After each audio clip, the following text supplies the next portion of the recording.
Good morning, good afternoon, and good evening, and welcome to another edition here of Trekking Across the Universe on the NDB Media Network. Ladies and gentlemen, what a glorious day. Today is August 10th, 2023. I'm Roger.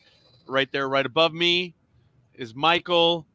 We have Greg, and we have Aaron. So we've gone international today, and it is really cool. We are here for the season finale to Star Trek Strange New Worlds, Season 2, Episode 10.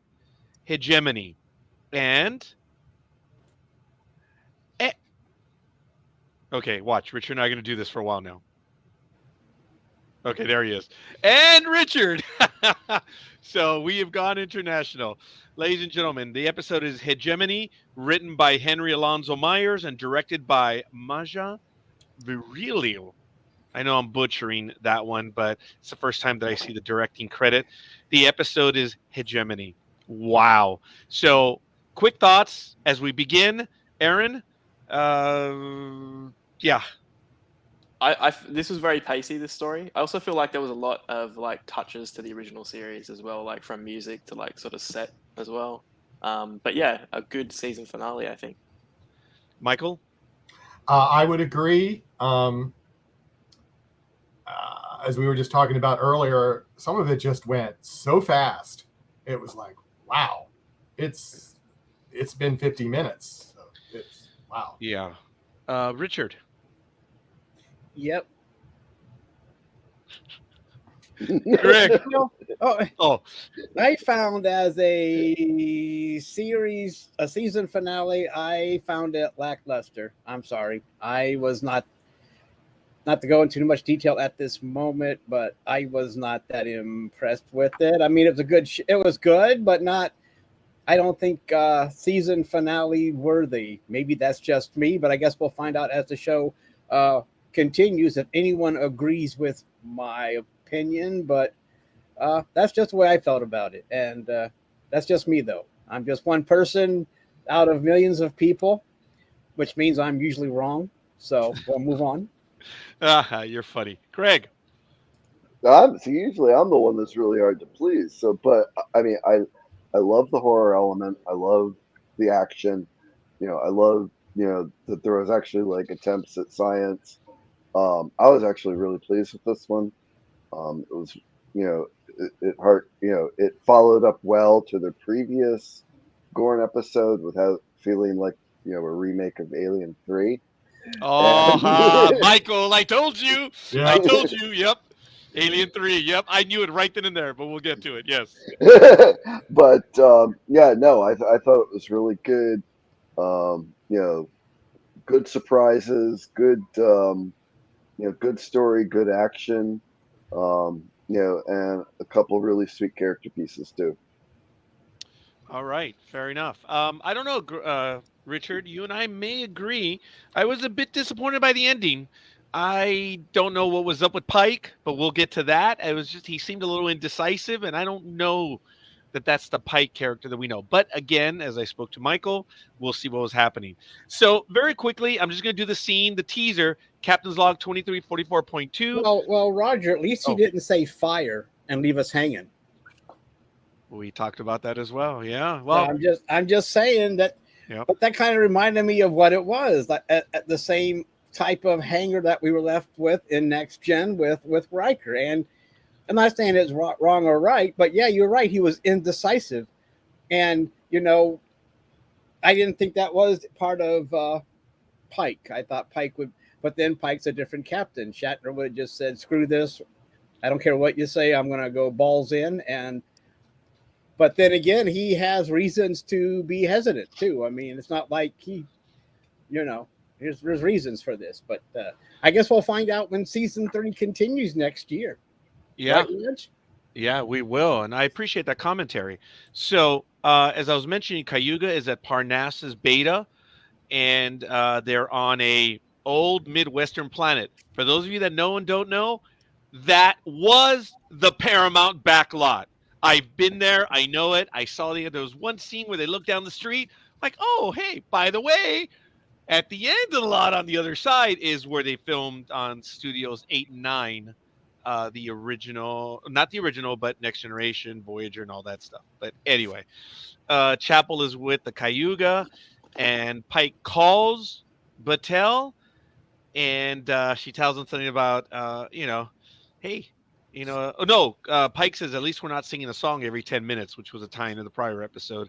And then the signal is lost, and then we see imagery not unlike ID4. So your thoughts already on that. And it felt like the saucers were coming in. Guys, go ahead and jump in. Well, I mean, then this sorry. came in. I mean, then, turned around and, boom, after something was. Now, that was the thing. Was that a shuttlecraft that was crashing, or what was that? Yeah, it was a shuttle. It was Scotty's shuttle. Yeah, there was a Starfleet shuttle. So Yeah, I don't know. okay. I thought that the thing that was coming into orbit, the ID4 thing, is like an invasion shuttle or whatever, something like that. I thought that's what it was. So right after that, they get an emergency call. Immediate evacuation order, under attack by Gorn.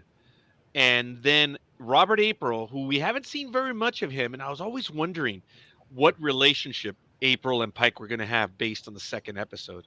Because, as you know, April lit into him. He says, yeah, I never got a chance to say what I wanted to say. You blew it. But anyway, it was matter of fact. It was professional. But I don't know. I don't know where that relationship is going to go moving forward. And in the conversation, he says, sometimes a monster is just a monster. Because I think April said something to the effect of, a monster is something that we don't know.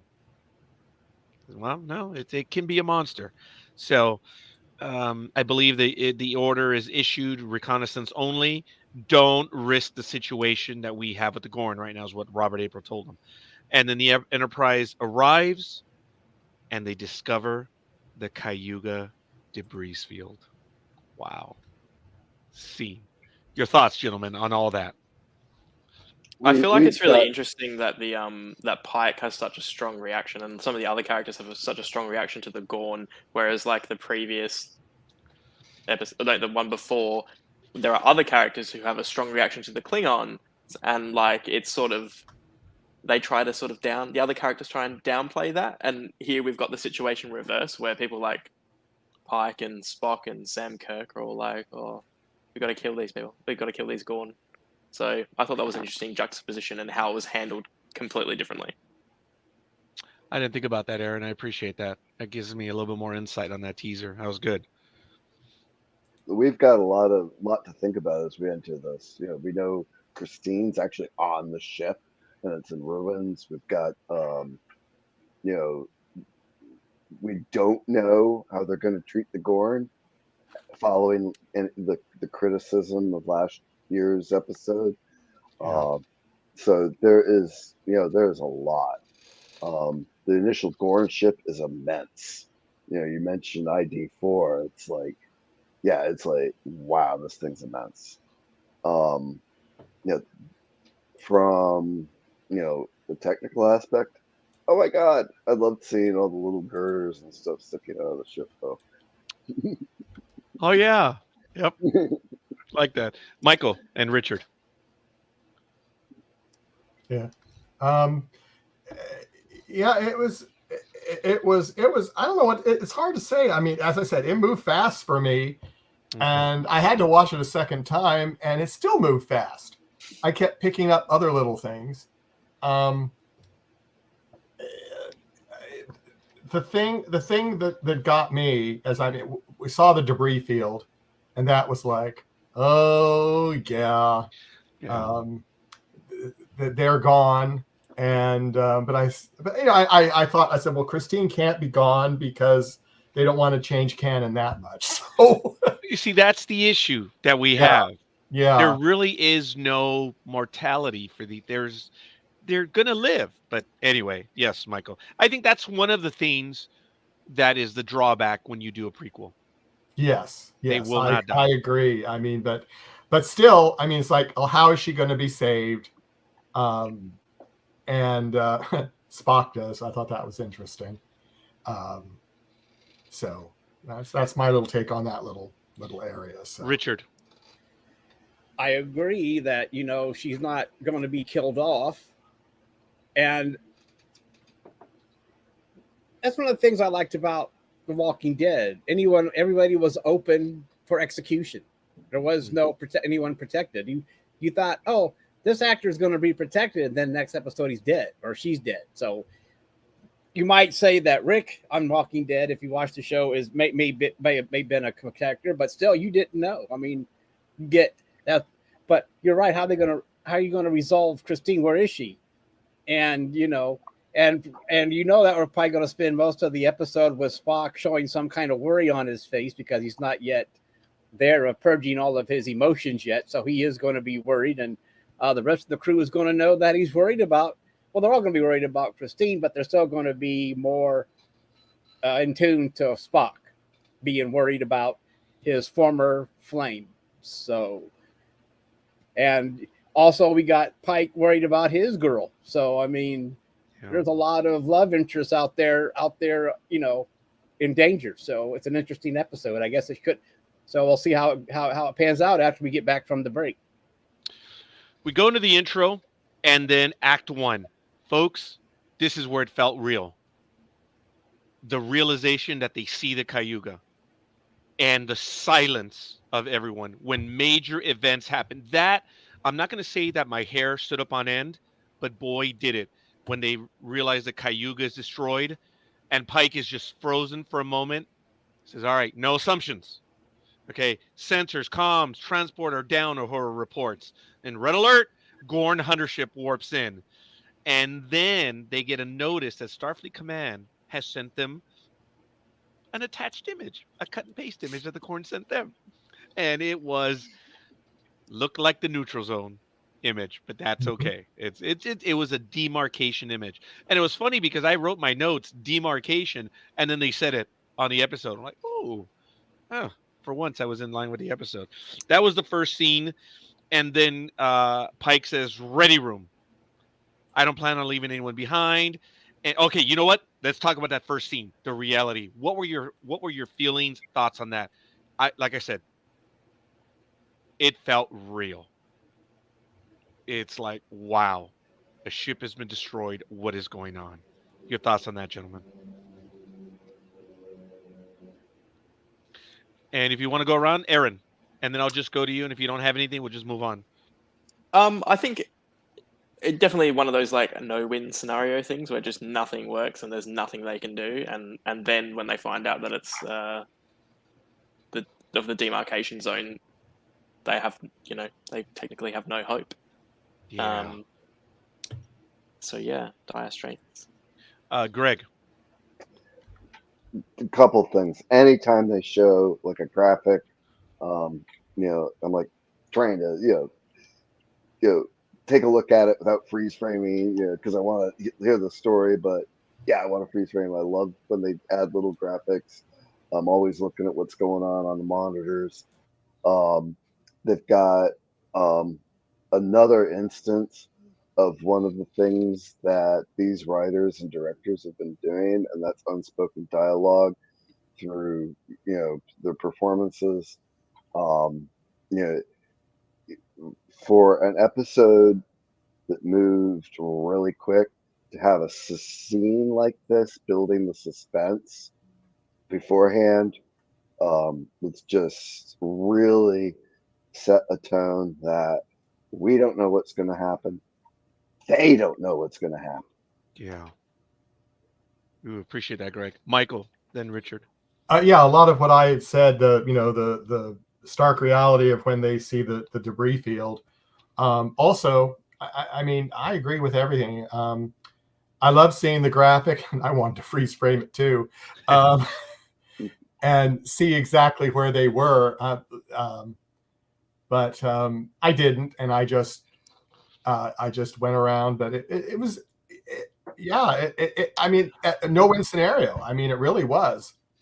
And then when I don't want to jump ahead, but let's just okay. I'll just stop. It's okay, gentlemen. If you guys want to jump ahead, like I said, I just follow the beat by beat. We don't have to remember that. We can always get back to live. If we have a conversation that's going, There are no rules, gentlemen. Yeah. Well, the other thing. Well, I'll say the other thing. Then it was when they were told, "Don't leave, don't go across the zone," and that brought a whole new problem with with what Pike wanted to do and what he's ordered to do, and here we go again. So, Richard, you're muted, Richard. We lost Yes, the I pro. am. I'm muted, which is probably a good thing for some people. Stop it. absolutely, yes. Mm-hmm. Be quiet, Michael. Yeah, the line in the sand was a great. The demarcation line was awesome. It adds another aspect to the story.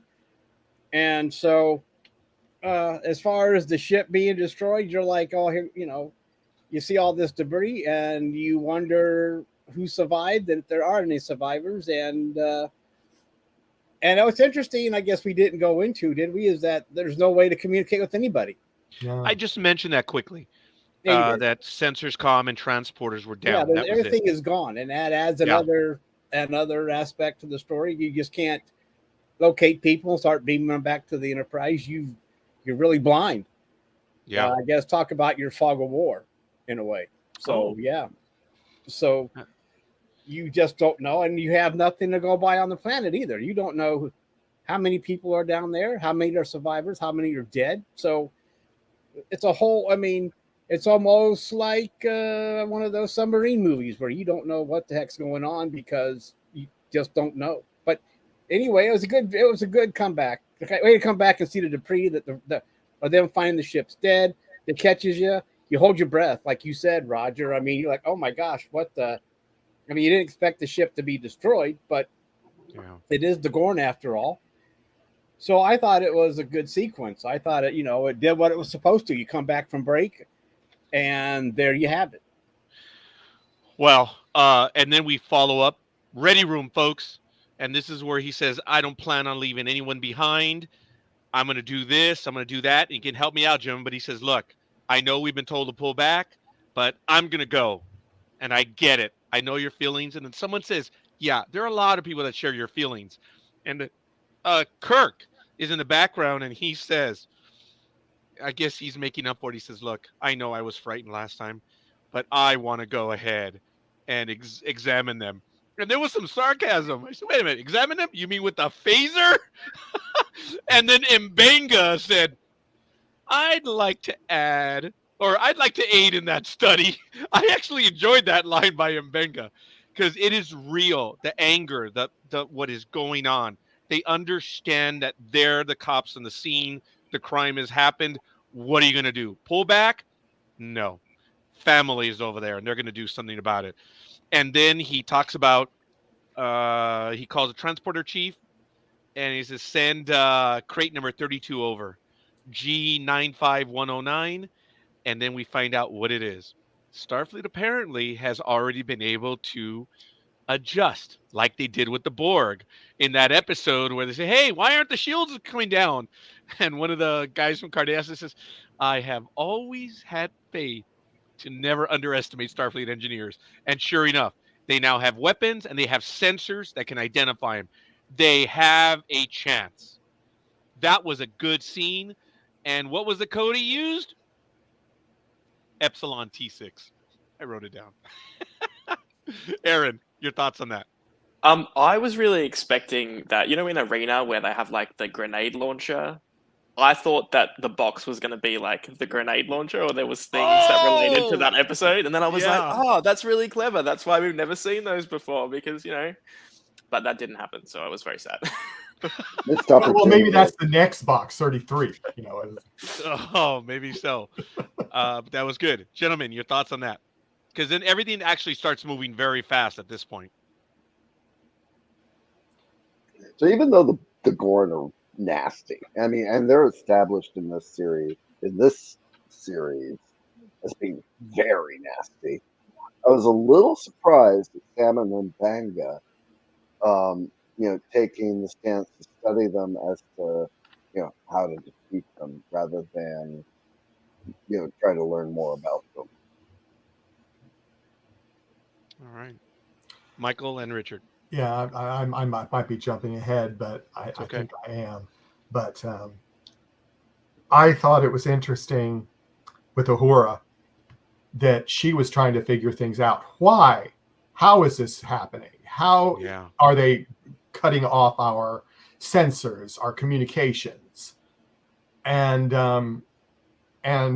it made me wonder if this had something to do with her interaction with the crew of Lower Decks when they were saying how, she would figure all this out. And in the back of her mind, she goes, well, maybe, I should, try to focus on trying to figure more things out that I really don't know the answer to. I don't know.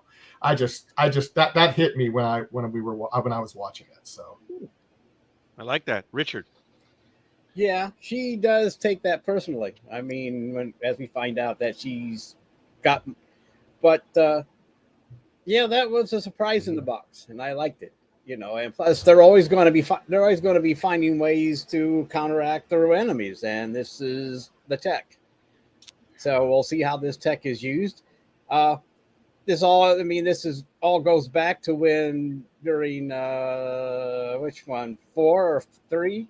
Or when Kirk was going to go on his own little mission, but they all said, "Well, we're going to go with you." Was that 3 or 4? Oh, or 5? Star Trek 3, yes. 3. He says, Enterprise. I can't ask you to go any further, and they're like, "Well, screw you, we're going anyway." So, yeah, it was along the same lines. So I mean, they're all in. They're all in. Even so we'll see how this goes. We're all and. It's good to see that, they all trust Pike, too. I mean, not everybody. Oh, yeah, they're in. There's no doubt, huh, gentlemen? No doubt. Yeah. You're a captain doesn't mean your whole crew's going to follow you down. Right. Down the rabbit hole. I mean, they're going. That's they trust this man, and they're all going in. So they're all in. We'll see what happens. Great comment. You're right. I did get that. They're all in. They know he's going to do what he's not supposed to, but they're behind him. That was awesome. Now we switch to a scene where they're discussing what's going on, and then Ortega says, "What's that? Was she being sarcastic?" No, that was the debris field. And she says, "That's the way we get in." So it was Ortega's that came up with the idea. And then we see them in the shuttle going through the debris field. And I did like that. Now, while they were on the Enterprise bridge, they were talking about, this is what we're doing. It's kind of like when you dress up as a dead person. So, you can fool the zombies. Like, oh my goodness. We actually finally had zombies mentioned in Star Trek. That was kind of funny. Now, at the end of at Act 1, this is where it was something. Because Ortegas, as we know, has been put off. She's been wanting to go to the planet. And she is making it happen, man. And when they're going in, did you notice? Everyone is serious. Pike is losing it. He is not having a good time as they're going into the atmosphere. And he says, you going to engage them engines anytime soon? He says, once we're under their sensor range, under 100 or 1,000. I'm not sure what it was. And I made the comment, only one smiling is Ortegas. She says, hey, I thought you were a test pilot. Yeah, speed of light test pilot. Not this. And then she says, it's like riding a bike. And that's where he admits, you were born for this, Erica. And she just nods. I mean, that was really cool. She's pushing it to the limit, and it was exciting to see her. I really did enjoy it. Pike was not having a good time. It was real. No, it wasn't speed of light. It was less than speed of light. He couldn't handle that. Right, Aaron. I think Sam Kirk was having a worse time. Every time they kept cutting back to him, I was expecting him to get a sick bag. Like, how at the end of Enterprise where Malcolm vomits in the sick bag? Like that, I was waiting for that. I did not think about it. That's right. Kirk was not having a good time. It was good. Then we switch back to the bridge, and Spock is searching for Chapel. And then they go to magnification, and they realize that the view that they had of the saucer, they saw the backside. And they said, sick bay is gone. Wow. I feel like that happened very quickly. Like Spock says something along the lines of, oh, it's going to come around and we'll be able to see. And then it just happened. And I was Oh. like, wouldn't you Yeah. just say, let's all turn around and look because it's happening in a second? That was a bit strange. Good catch, Aaron. I did not see. That might have been editing. I mean, that might have been an editing yeah. thing. So, Like there was something else that got taken out in that time gap. The time gap Yeah. that should have been there.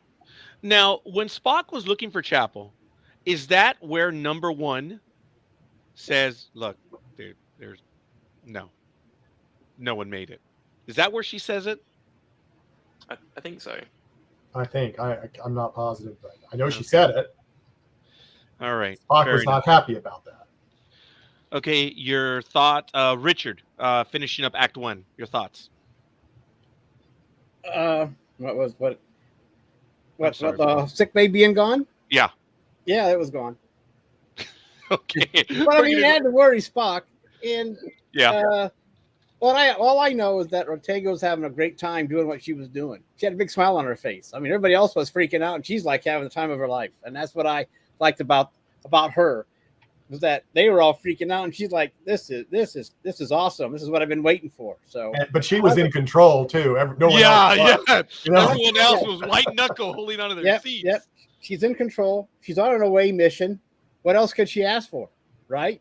Yeah. And she's being able to show off her skill set and drive dangerously as she needs to get them to where they want to go. She's having fun. And everybody else is bare knuckling it, like I think Michael said. So, I mean, or everybody said. So I think she, of all of them, she was having a great time. And you want your pilot to be having a great time, because if he's worried, then everyone should really be worried. Okay, we end Act 1. Aaron, we're already short on time for you, brother. What do you want to talk about in these next few minutes that we still have you on? If you want to jump around, go ahead, because we'll carry on after. Oh no, it's okay. I think we're just keep going. Yeah, we're not going to be able to get through everything, brother. That's okay. All right. Act 2. The away team searches a city, and then they start using the military terms. Bogey, 9 o'clock. And apparently the phasers do work. And did you guys notice the sound? It was the sound of a disruptor. Did any of you catch that? Oh, I did not catch that. This phaser was, yeah, you did? Yeah, Richard did. And Greg. I thought it was interesting because this phaser is different. This one sounded like a disruptor. That was really good. And I appreciate that, Liz. I don't give you enough credit. I know that you had a family member that was on the original series, as you've shared with us. But you are, I don't know if you're a Canonista, but we'll have to have a conversation about that in the future. So, dozens of bogeys moving in. Okay, when Kirk says dozens of bogeys moving in, I'm thinking aliens. What's the position? Oh, they're all around us. I got a little bit of that. And then I think they ran into the barber shop, which was kind of interesting because if you think of the connotations of a barber shop, what was it? Bloodletting before. But that's neither here nor there. I don't think they made that connection. And then we go up to the bridge.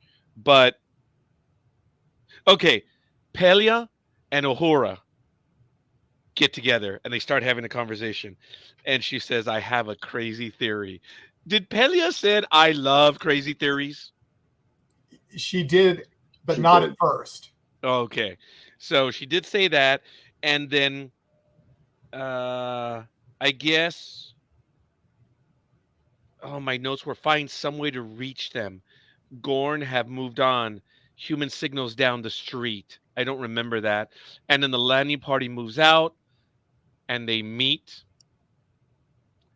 the second to last character of the original. Oh, no, third to the last character of the original crew. And that is a lieutenant junior grade, Scotty. And I loved his line when they all introduced themselves. They were lieutenants, and all this. He's a lot of lieutenants here. I thought that was funny. That was good. And then the landing party. Oh, we learned he's a resourceful engineer. And unfortunately, I think we have the resolution for the next episode already. Scotty already has it. But we'll talk about that later. He has the device that can fool the Gorn. Oh, that tells him it's a Gorn ship. Yeah, I forget what it was called, but Yes, he has that, but that's okay. And then they're talking about the corona mass ejections. I thought that was funny because I actually knew what the CMEs were, and then I was like, "What's that?" Oh, the Gorn transponder. That's it. Yeah. Yes, and then of course Scotty says, "Look, let's go find the device." They find it, and they come up with the idea of the saucer section crashing into it. And Spock says, "Look, you're talking about fine calculations. This is me. No one else can do it. I'm going to do it." And Spock volunteers to get that. Now, there's a lot in there. So go, gentlemen. Your comments at the end of Act 2. Well, I just want to say that the whole Midwestern town thing, I just found hilarious. I thought that was such a good like nod to the original series because it makes no logical sense why all these colonies always look like Midwest American towns. But yeah, I like that they did that because it was funny. And so yeah, to see it in ruins, that's always very creepy. Always a creepy street. I love that. Yeah, when you're talking about like the sound of the disruptor, I feel like this episode in particular, a lot of the sound effects, like original series sound effects, were much more prominent, as well as like the music was very brassy. I was gonna go listen to like Arena to see whether they were like trying to pay homage to some themes from that episode. Ooh. But I just feel like it was much more sort of very 60s like orchestral brassy music than it usually is in this show. Yeah. I've talked about the music in the past, Aaron, and this time I really didn't hear the music again. And obviously, you're not supposed to. That's what it's supposed to. But I'm gonna go back and see it one more time. I think especially in that like bridge scene where it was a lot of silence, I feel like that's where I noticed it the most. So Ooh, yeah. okay. One thing that we have in these new Star Trek series, post Berman, as you know, Berman was not very much into music. He always kept in the background and it was low, silent. The only time we got the bombastic stuff was in DS9 when they went to war. That's where we got some of those real orchestral, bombastic ones. We didn't get it all that often. The declamatory stuff, which was really good stuff. I like the music in the DS9 war, but I'm way off topic. Greg, finishing up Act 2. Wow, there's a lot. There's a lot in this. Yeah. You know, this is part of the pacing. You know, we had the surprise introduction of the young Scotty. I have to ask Aaron, lieutenant or lieutenant? Oh, for him, I think it's lieutenant, isn't it? I would say lieutenant, but maybe that's not You right. would? Awesome. Okay. I think that's just because I watched Star Trek. Well, oh, all right. Oh, very good. Because in the United Kingdom, in Great Britain, of course, it's lieutenant. In India, it's lieutenant. I don't think it's lieutenant in Canada. I think it's lieutenant. So I wonder what it is in Australia. That's a good question, Greg. See, I always thought it was based on French, so I always thought lieutenant sounded weird, based on the U being a V in Latin. But anyway, no. So that's the little surprise introduction. You know, of course, you know, if you're going to bring in Scotty, he's going to have some sort of, you know, miraculous way to get around something, you know, that nobody else would have thought of. We've got, you know, sneaking around. We've got tension. We've got, you know, scientific thought going on. You know, they show this thing behind me. You know, trying to, you know, and put two and two together that's what's causing the electronics sensors from not working.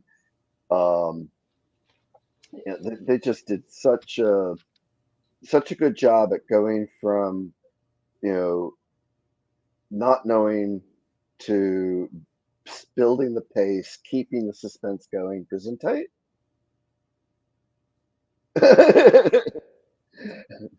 And it was just really exciting. Now, while we lost Roger and Richard a second, I'll just back up. I mentioned before I thought we were getting a mirror episode. I didn't realize that the tactical armor that they're wearing, that with the Oh. gold and red and stuff. I thought those were like Mirror Universe uniforms, much as like a next step of what they had done in Discovery, because that's what they looked like to me. They looked more military. I didn't realize we were going to get tactical armor on Strange New Worlds in Prime Universe, so I thought that was really cool. Yeah. And I did love that shuttle landing. That was one of the character development moments I loved with Ortegas, and you all commented on it too. And I really also appreciated the little Spock moment with the. I am familiar with both concepts, but I'll have to add that to my research. Yeah. Oh, that's right. Right. I forgot about that. That was good. Well, when I see all these outforms, it just reminds me of Barbie. She has an outfit for everything. So that's when I was watching it, I'm thinking, my God, they got an outfit for everything. I mean, no matter what they go do, they have something. I mean, that's what But at least I they're know. not pink. No, They it's do. not They have an pink. outfit for everything they do. I mean, so They it's do. interesting. So, like, I think it was all you just think of Barbie. She has an outfit for everything. So here you go. These costume designers on this show work hard. This isn't like the other shows where it's like just wear the same outfit each day. Maybe there's an alien costume. Maybe there's a casual wear. Yeah. But yeah, there's Yeah, like but still, there shouldn't yeah. be an outfit for everything, Aaron. For crying out loud! I mean, come on. I mean, I know they work hard, and they probably have the budget now to do it. But then in years past, but still, I mean, no matter what they do, they have an outfit. Do you They guys do. know? And yes, Elizabeth, Barbie has an outfit for everything, and so do they. It's Gentlemen, a cosplayer's fantasy. I don't know if you know this, but they're using some industrial printers right there for the Oh uniform. yeah, I didn't realize that, but they're doing Yeah. the uniforms with those new printers. with the That's printers. crazy. Oh yeah. Yeah. Wow. I mean, Yeah. if you look at the saw- behind the scenes show, Yeah, I saw that. they do it, and I was like, I just kept. Oh, I said they did. There was a not have detail this- on T'Pring's dress during the Yes. engagement dinner. And that was like one of the few ready rooms I've watched this season, specifically because of the Vulcan costuming.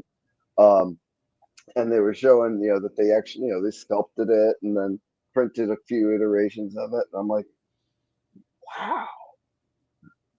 I really love that they put like gold leaf on it and they like do it by hand, each individual bit. And it's Mhm. like, yeah. who has the time and the money for that?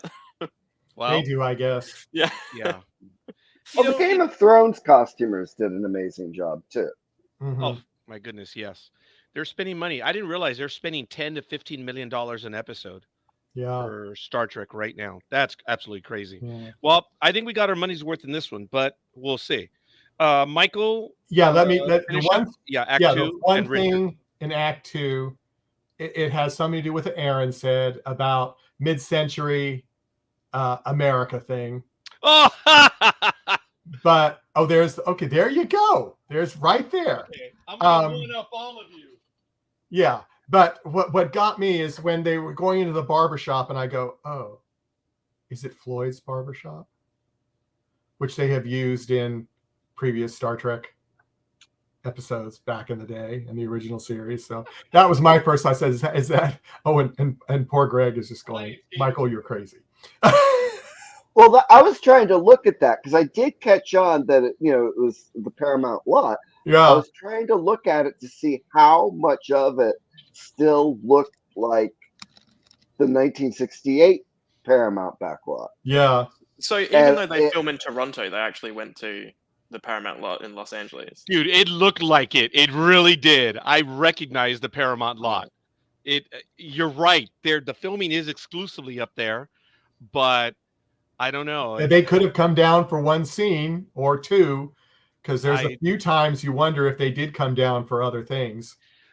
Aaron, I've been to many of the studios here in Southern California. They all have a unique feel. Most of the time, I can tell which lot it is. Okay. And like I said, there was one where I was looking like, oh man, Paramount lot.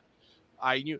And the funny thing is, the view that we were looking at, just to the left, is the Manhattan Square. There's a subway entrance just off screen to the left. That's why I saw it. And I think it's that same street where they filmed the Next Generation episode where Data holds up the car when I guess the computer is getting a mind or something. It was right there on that street. There aren't that many streets in the back lot, but my goal is to have a convention there or to throw a party, gentlemen, at the Paramount back lot. That is that's on my bucket list. So, but anyway, I'm so sorry. Michael. No, I'm finished. Richard, did you want to add anything else before we go into Act 3? No. Okay. Act 3, gentlemen, right away, they're all resting, I guess, overnight in the barber shop or whatever, or I think it's a restaurant now because they're in booths. And the only thing I could say to myself is, thank God no one snores. Because I didn't hear anyone snoring. If someone would have snored, I think they would have given themselves up. But they're talking about one step at a time. And then they switch over to the Cayuga saucer. And Chapel aboard the ship restores life support. And she gets it on for about an hour. And through one of the portals, she sees the Enterprise. And I don't know if she knew it was the Enterprise, but she knew it was a Federation starship. And that gave her reason, to move forward. And that was really cool. And then just after that, Spock places the first retro rocket, and then he's just going right by. And I felt her angst. Spock! And that's thick plexiglass. There's no way. Or aluminum, transparent aluminum. It's transparent aluminum. With a vacuum on the other side. Right. Spock in a spacesuit. Yeah. But I understood her anxiety of wanting to get to him. And then Scotty finds the Gorn transponder. And then we have the baby Gorn. And in a scene, I'm sorry, folks, I told this to Michael, in a scene lifted out of Alien 3, which was in the preview, the teaser of the movie, which pissed me off when they give up too much in the teaser. She was right next to the alien. Well, in this one, it comes right up to her and doesn't do anything. I immediately said, Alien 3. She's infected, unfortunately. And in the background, aboard the ship, I did appreciate how the computer was still trying to respond. It says, please input command code. Please input command code. And then after a while, it would say, incorrect command code. And then it would just continue again. Yeah, Elizabeth, I think we all knew, right? I know Michael did. Greg, yeah. Aaron, you knew right away too, right? Yep. Yeah. Yep. I'm sure Richard did as well. And it was either that or they figured out like Gorn pheromones or something. And, at the same, because they had the new phasers and stuff. Yeah. I'm like, Section 31 might have come up with some sort of pheromone masking thing or something. There's something in there. That was good. Hey, you never know. Pheromones are easy to mess with. Some stuff was just too easy. Well, I know. And then sometimes they're coy in giving up what's going on. Sometimes you can see it. In this one, we all saw it. Not bad writing. I didn't want any of it. the episode to be Aliens 3. Yeah. But I'll tell you, in this episode, I was much more frightened of the Gorn than I was in last season's episode, which was very Aliens-esque. But that's okay. So Spock is actually aboard the ship, and he's trying to do something else. And then, no, not yet. I believe Chapel goes around the corner, and she sees a full adult Gorn, and she's genuinely frightened. I appreciated she didn't overdo it, but you could tell in her eyes. It's like, oh man, I have an hour left of life, and now there's a blasted adult Gorn in here. Well, and she thought it was Spock trying to do something. Yeah, and this Gorn had a mask on. A suit. Gorn. Yeah, he had the EVA spacesuit. Mm-hmm. So that was all in Act 3. Gentlemen, have at it. I went through a lot on this because it was moving fast. Your thoughts in Act 3? Do you have anything, Aaron? Let you go first, since you might not be close to I love that, like Christine is the only person that's alive, coincidentally. Like, just... Yeah. At the start of the episode, Uhura says something along the lines of, we should, like, look out the window to see whether people are doing, like, smoke signals and lights. And that never comes into play until Christine goes to find the flashlight. And flashlight was not very heavy duty if it didn't work. Like, I feel like if there's an emergency situation and you need a flashlight and it's in a box, it should work. Like, Well, and then when wasn't Chase- it dying? That's what I was wondering. It was was dying. wondering. It was dying. Yeah. Right. So you know what happens is they're supposed to be rotated, and the senior Right. clerk on duty wasn't doing Didn't his rotate job. it. Yeah, Yeah. yeah. They did So- rotate the batteries, and then you had to. Greg, I always blame senior clerks. I'm a senior clerk. Yeah, you got it. Yeah, I always blame senior clerks. That's the way it is. So, Richard, your thoughts? Oh, Aaron. Oh, I was just gonna say, like, the last thing. The retro rockets that Spock puts down, I feel like they look like those like circular like buoys that they used to use in like the movies, and then they like crop up in each series. Like they'd use them for like plantons on the wall, and then they were like containers, like transport containers and things like that. And that was very reminiscent of that, I felt like. I like that. Or a phaser coil in DS9. Yeah. Same thing. Yeah. All right. But yes, Transport enhancers. yeah, that type of shit. Aaron, you were going to say? I have to go, unfortunately. I Yes. know. Okay. Last thoughts, young man? I know you have to go. That's why I was trying to hurry it, buddy. I really was. I actually thought that this was a really strong ending to this series. I wasn't too fussed with the first episode of season 2, but I think this was a good finish. I like that it ended on a cliffhanger. It's going to suck with what's going on with the strikes at the moment, that we're probably not going to see this resolution for a while. But yeah, I think it was a good end. And also, I think because they did 1 and 2 back to back, this feels like sort of the closing of the 1 and 2 chapter. So Mhm. yeah, Oh. I'm glad they did this show. I think it's a good, fresh take on the original. I know it's early. Sorry, Aaron, but what would your score have been if we go by the traditional American grading system, A through F? Probably give it like an A-, I reckon. Ooh. Appreciate that, Aaron. All right, Aaron, once again, we know you're busy. We thank you for taking time. I don't know if we're going to speak to you before then, but I think we're going to see you in about a month, if not before. I appreciate it. Would you let us know your website and your series? Oh yes, if you want to watch our fan films, it's Voyager's at Voyager's Fan Film, and it's on YouTube, Facebook, Instagram. So yeah, but yeah, thank you so much for having me. It's been great to get to know Greg and Richard as well. And yeah, enjoy the rest of the review. And we will see you for Lower Decks, Aaron. Lower Decks, Yeah, yep. in about a Looking month, forward to yes. Which is Trekking Across the Universe for Star Trek will be moving to Saturday at 6 p.m. Pacific time. So Ahsoka will still be on Thursdays, though. So that's what we're doing. All right, Aaron, thank you, buddy. I know Bye. I appreciate the sacrifice, young man. It means a lot to us. Thank you. Thank you. Bye. Bye, Aaron. We'll see you. All right. We're going to be entering Act 4. And folks, if the other not the other scenes, but if the other acts were moving fast, boy, these were. Oh, you know what? It was actually in Act 4 where the baby Gorn leaves Batel alone.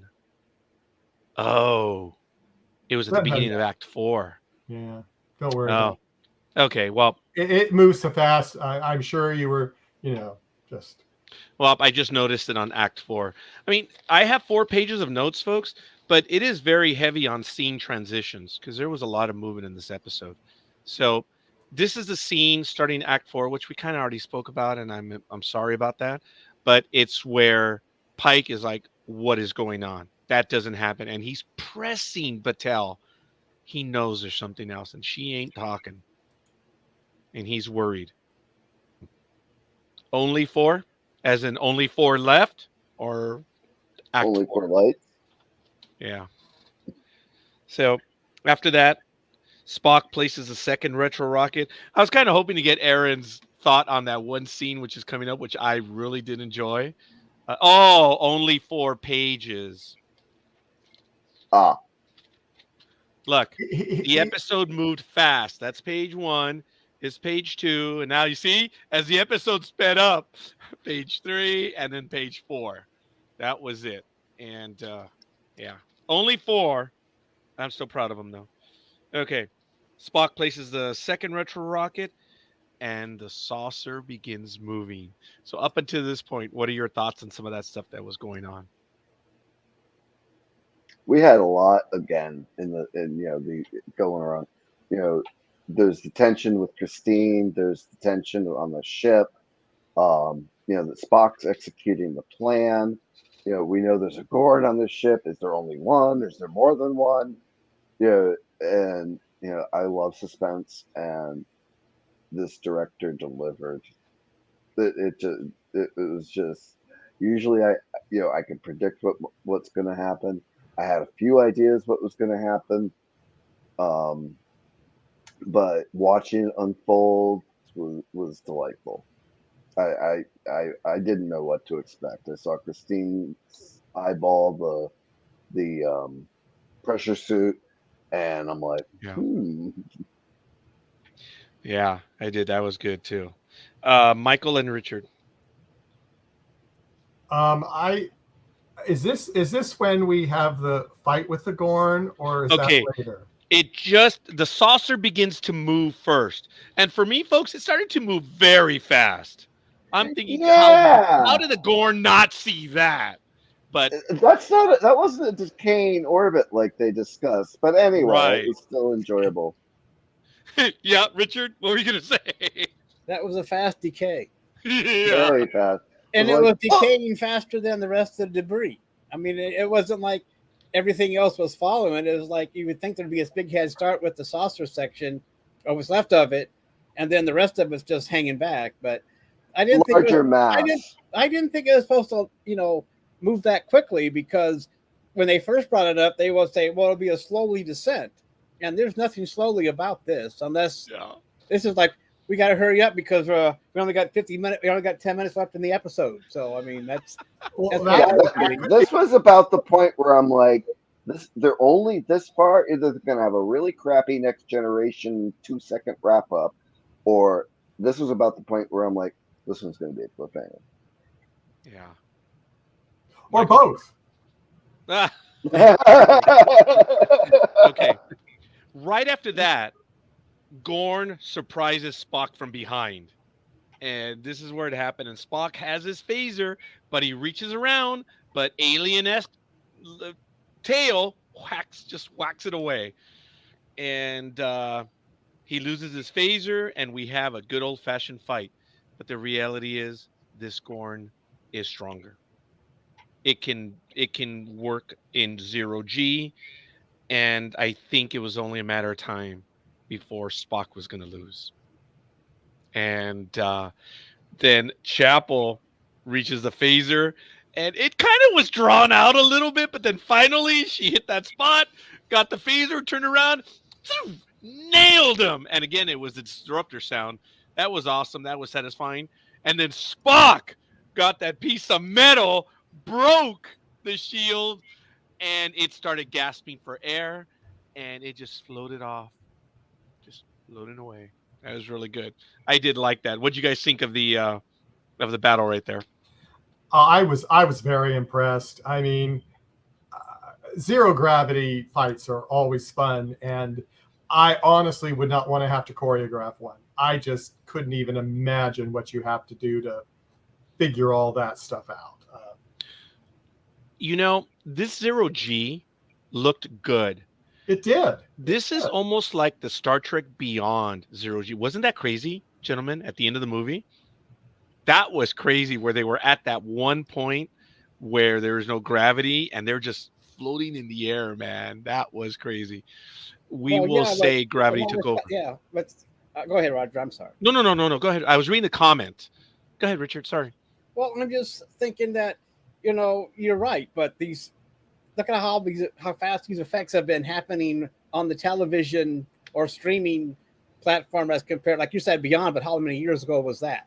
I mean, compared. But I guess since we were making these alien references, it would have been nice to see Chapel in the workloader save Spock from the alien. I thought that would have been cool, but we didn't get that. But still, I guess if we're going to keep making alien references, we might as well go that far, right? I think Star Trek would not have been forgiven had they done that. No, but still, it's just something you think about. Well, I hear you. But since we're going with the references, I mean, there's no reason we have to stop. I mean, maybe yeah, it's too far, but still, you're thinking, well, okay, we're gonna go this far. Christine Chapel in the workloader, why not? Or some kind of next gen. I mean, Star Trek equivalent of whatever. I mean, I'm sure they have. Oh, the work bees. Yeah. She could have like come around to the the compromised bridge in a work bee. Grabbed it. I'm just saying there has to be a Star Trek equivalent. I mean, it wouldn't have to be the exact same thing that Ripley was in, but you know what I mean. It's just like the Star Trek equivalent. But you're right. It was better to watch him get his head bashed in, or his helmet bashed in by by Chapel. That was a lot better, and still it was like. Anyway, go ahead, Roger. I interrupted you. No, not at all, young man. As I said just a moment ago, Richard, that I was reading Elizabeth's comment. She said, "We will say gravity took over." Yes. And then she also said, "I love the battle. It must have been so fun to do." Michael and Greg, some more thoughts on that? Look, guys, it was so well done, the battle. I just thought that it was good. I liked what they did. They didn't just do all long shots and wire work. Yeah. They had traditional action with the occasional hint that they were in low zero G. And I think that composition was what made that scene so believable and so successful. Michael? Yeah, I really don't have anything else. I've kind of said what I wanted to about the battle. I mean, I just love the battle, and I would not want to choreograph it. That's what. As I aired, it was right after this where I said, "Marie, talk to me." That's when Pike was all over her for that. And she said, "I don't know." I wrote, "She's infected." I think she shows him. And he is just, it's like getting the death sentence, like having Ebola, having whatever. It was just, it was absolutely horrible to him. And after that scene, Spock and Chapel meet, and we see the saucer heading for the planet. And it was really cool. And then I'm not sure, I made a comment of, "Here's my choice." I think that was Battelle telling Pike, "Look, I'm going to stay here. I'm going to do this. It's my choice." It was heavy on the drama, on the sentiment. And then I got to tell you, the very next scene, even though we had kind of seen it in Star Trek Beyond, seeing the saucer section take out the Gorn device, I gotta admit, I was like, "Yeah, baby!" I'm not gonna say that was the heroic moment where you get to jump up, but seeing our tech still being able, yeah, Greg, go ahead, man. I will admit, I paused, I rewound, I watched it. Oh yeah, I watched that. Yeah. At first, I'm like, oh my god, that was quick. Because I knew they started showing the thing moving towards the planet and having friction burns and stuff going on, but I did not expect that saucer to be crashing so quickly. Yeah, it was great, man. He just took it out. Michael, Richard. Yeah, I mean, it was fast, but as Greg said earlier, it's like we only had 10 more minutes. And they packed a lot of stuff in the 10 minutes. So yeah, I'll kidding aside, folks. These are my page 4 notes, and you'll see all the lines. Those are my scene breaks. There were a lot of them on this one. I'm sorry. Ooh, that's my medication alarm. I'll have to take it in just a moment. Richard. I just thought I mean, going back to when Spock first landed on or was going toward the saucer section, that kind of reminded me of when Leonard Nimoy in the motion picture went to Voyager in his spacesuit, just kind of went across there, and that kind of reminded me of that sequence way back when, almost more than 40 years ago, but still, I guess that reminded me of that because how that just kind of overplayed each other. But this, yeah, like I said earlier, only 10 minutes. We got to get this thing to hit the target and move on. But still, like Roger said, wouldn't they notice this thing just taking off at more faster than Mach speed. Who knows how fast it was going? Just seeing it separate, but I guess the Gorn weren't paying attention. Maybe they were just too busy doing something else. Yeah, I think they were. Maybe someone fell asleep Eating people. at the view screens. They were watching it, and then they fell asleep. Maybe someone over there missed it too, or thinking, I don't know. But it was interesting, But anyway, I forgot that I made that comparison with Spock, with this Spock and Leonard Nimoy in the motion picture when he was trying to get inside V'ger, or got inside V'ger. So I guess that was only thing. But I guess because I also was trying to check out to see if his suit was also red, but it wasn't. His was black, wasn't it? So it wasn't the same color as Leonard Nimoy's. So that would have been interesting. Yes, that's good. I like that. The saucer wiped out the Gorn device, and I think it was Richard or Greg that mentioned when we see the saucer going in, you see the Friction. the friction. Thank you, Michael. And in a moment that I thought was apropos, Spock reaches for Chapel and they hold hands. I was like, for the moment, for the history, I get it. I was okay with that. That was good. I did appreciate that. And they just did battle together too, and they still showed that they did. I mean, it doesn't matter. The thing is, the emotions are still there. They might have put the brakes on the relationship and their meetups in her quarters, but they still have feelings for each other. They're not going to turn that off right away. So I mean, it doesn't matter. I mean, and plus, they're probably glad they're both made it through it. All right, even if they were just still friends, even if they weren't had this kind of relationship, sometimes friends like that will just hold each other because they just made it out of a scary situation. So I mean, it doesn't have to be that you have some kind of intimate relationship, but any kind of relationship. I think Elizabeth is right in with you on that one, Richard. They still care for each other no matter the relationship. That's good stuff. Michael, and then Greg. No, you can pass. I'm good. Greg? I agree with all of that. Okay. I think it was sweet because it was the two of them. Other pairs of comrades might not hold hands. They might lean against each other or hug around the shoulders. But no, that was sweet. And it was a little tropey, but I did really like seeing them launch up through the compromised dome of the bridge. Oh yeah. I kept trying to figure out how much of it was CG, how much of it was redress. And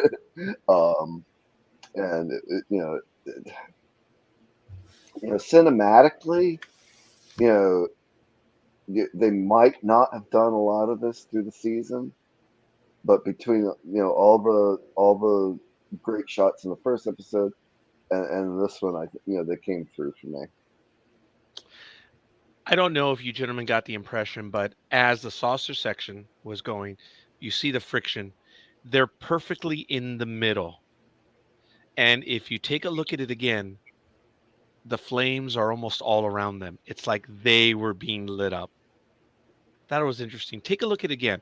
That's the impression that I got on my second viewing. I don't know. Go back and take a look, gentlemen.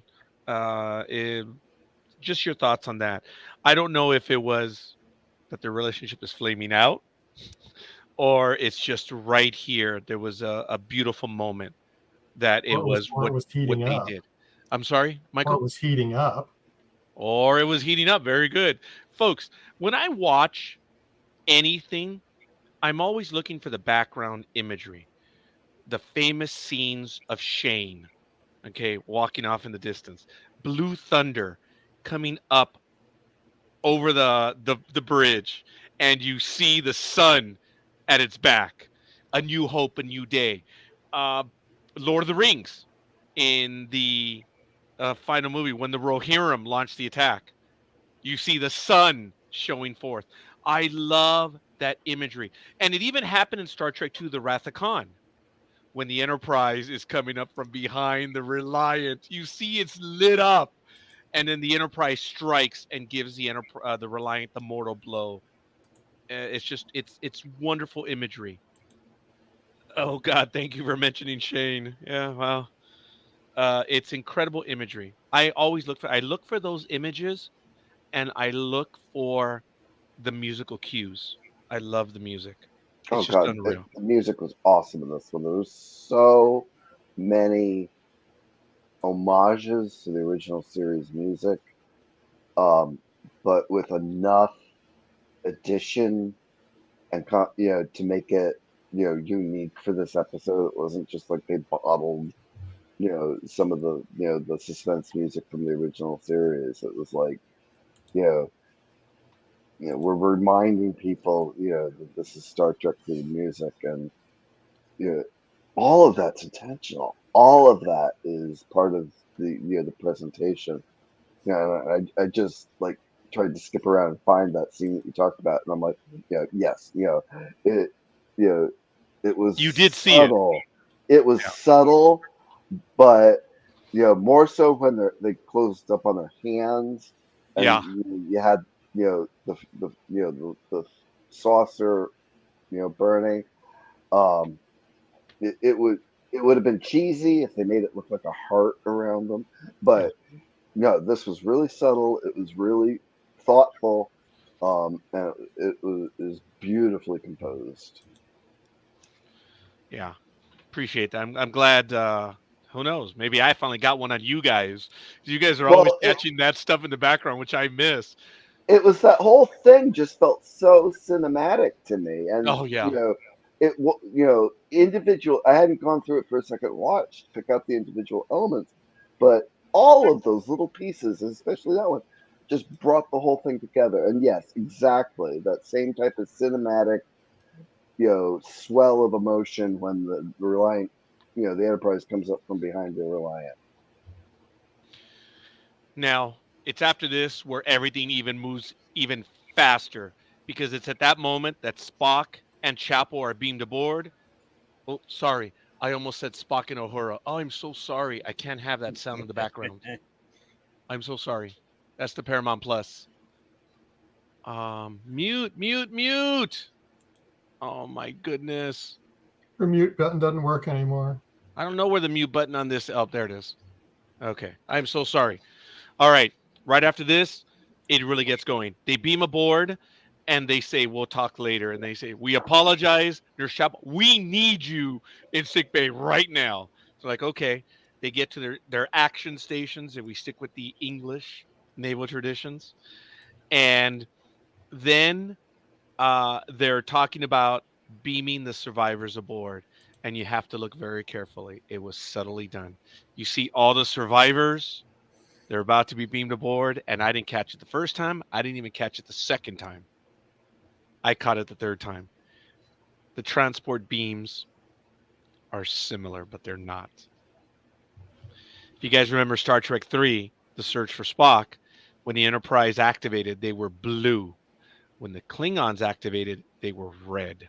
Mm-hmm. Yeah. And if you look again at the scene, because look, they show that they're getting ready to beam aboard, and then we switch to Batel and Kirk being beamed aboard. I'm like, oh, that was subtle. That was good.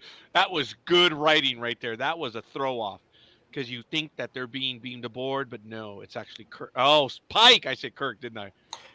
Yeah, I did. Sorry. Pike, Battelle, and Scotty are beamed aboard. And I had put in my notes, survivors are beamed aboard, and then I had to put after by the Gorn. And I didn't notice that. yeah, Clever. it's subtle. It was very clever. So And it because was things like are a moving split so second fast. too. Yes. Yeah, Because they're moving so that was very clever. Because it looks like they're getting ready to beam up and you see the transporter and it's a different. it's greener because I Yeah, just very good. paused on it. Yes. It's greener and it's like swirly instead of the nice light Yes. lines. Yeah. So that Ugh. was good on their part. And then Pike, Patel, and Scotty and Chapel are having the conversation. They got to activate the stasis field. And then well, we're even, Elizabeth. We're even. So it took me the third time to realize. So I'm like, wait, what happened to the landing party? And I thought they were beamed aboard, and they were not. So, that's why I missed it. So, And also explains why we didn't see the emergency transporter room. right. That's right. Yeah, because they could have gotten them all, but they didn't. Damn it. And then Pike, Patel, Scotty, and Chapel are discussing the stasis field. They put her in. And then Pelia meets Scotty in an incredibly wonderful moment where he's like, Pelia, and she's like, Scotty, one of my best students, but the work was not. That was really cool. I like that. One of my best students, but nope. That was cool. I think she's a hard grader. I think she's rough. Yeah.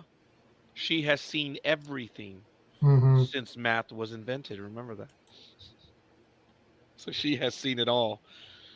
I think that's where she's, what the hell is this? She says, we've got to get this activated. That's the Gorn transponder. So that was good. And then the landing party's beamed up by the Gorn. Scotty and Pelia are running down the hall. And as they're running, because Pelia can only run so fast, being that she's just a little bit older, the crewman behind them gets taken out by an explosion, which really was messed up.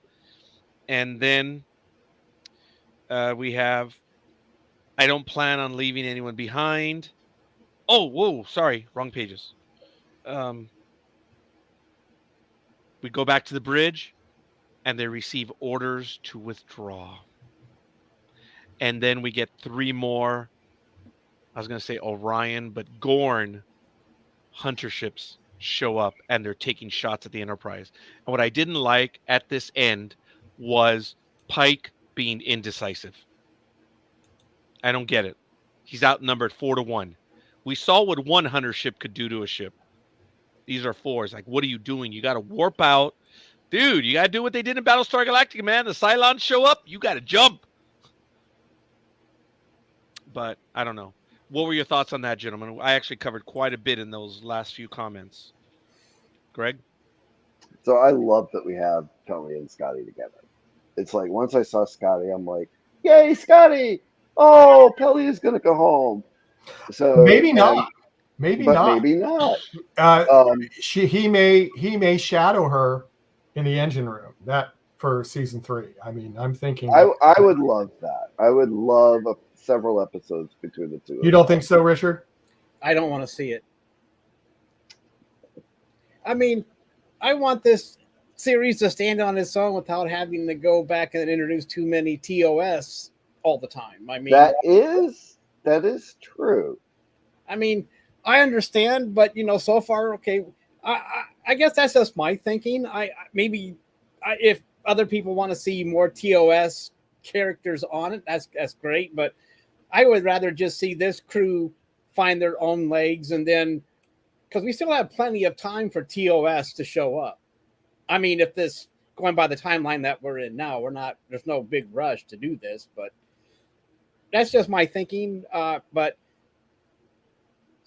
then that's just, we just met the current engineer too, the woman. Right. So, I mean, we got to give her room to breathe too, I would imagine. But Next Generation went through engineers like Kleenex, so. I think they had 3 in the first season. Yeah. Well, they had a female engineer. They had a Singh who died. And there was, I think, a third one. I don't remember. Yeah. Well, who knows what they're going to do, but I mean, I'm just if whatever they do, they do. But I mean, that's just me. And wasn't there an episode in season 1 when Spock was in the tube, and there was one episode where we heard Montgomery Scott's voice actually from TOS talking, but we didn't see him. We just heard his voice. Didn't that already happen? Didn't that already happen in an episode in season 1? Oh, I vaguely remember that. Yeah.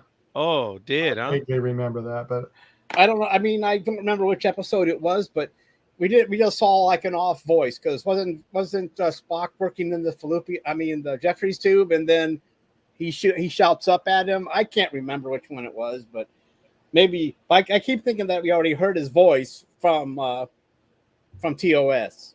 Interesting. I don't recall, and I have seen the first season twice. I'm gonna have to.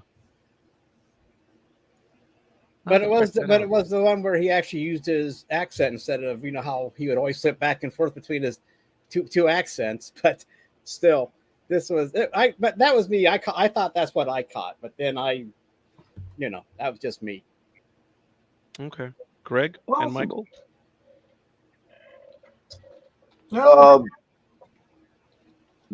Go ahead, Michael. Sorry. no, you go ahead. You go ahead. I'm trying to get my thoughts together. So I'm lagging. we know at least in the season 3 opener we'll have Billy and Scotty together. We've got the